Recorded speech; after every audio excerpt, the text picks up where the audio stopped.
Yo, so nandito ako ngayon sa bahay ni Mama. Okay, yung inaayos kong Revo. Okay na, umaandar naman. Pero ang problema daw, walang signal light. Okay?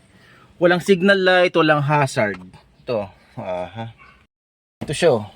So pag pinindot ko itong hazard, wala. Signal light, wala. Okay? Anong suspecha natin doon? So, dahil binaklas natin itong dashboard, iniisip ko, baka hindi ko naikabit yung yung terminal dun sa may hazard kaya hindi gumagana yung signal light. So, ang gagawin natin ngayon, magbabaklas tayo ng dashboard. Simple lang magbaklas yung dashboard ng Revo kasi syempre hindi komplikado. Dahil mga tornilyo lang yan. Katulad nito, isa, dalawa, tapos tutuklapin nyo lang dito, tatlo. Saan pa? Ayun o. Ito, tornilyo din to, 4. Diba? Tapos ito pa. 5, 6. Tapos this one. Dito, sa part na yan. Sa ilaw. 7. Yan. 8. Pag nabaklas nyo na yung 8 yan, meron pa sa loob. Babaklasin nyo pa to. Okay? 10. Kala nyo okay na, meron pang dalawa dito. 11, ayun o. Then 12. Yan. So pag nabaklas nyo na yung dosing yan, madali na lang, isang hatak na lang to.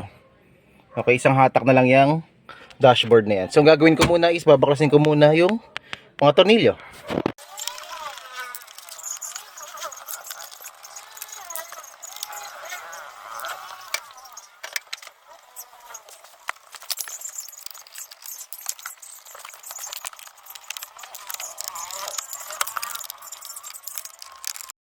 So ito na nga.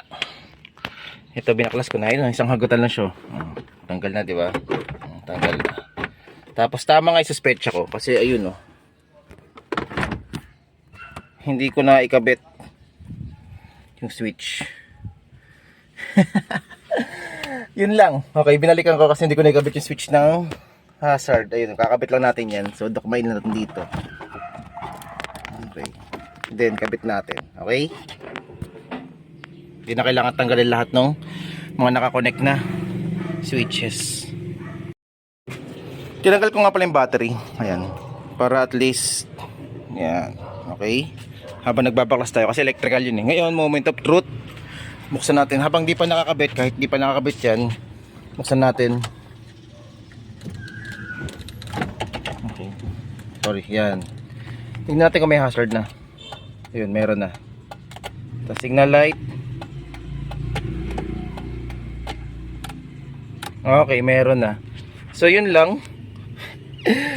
Ay nako, back job kasi may nakalimutang connector. Okay? Bye.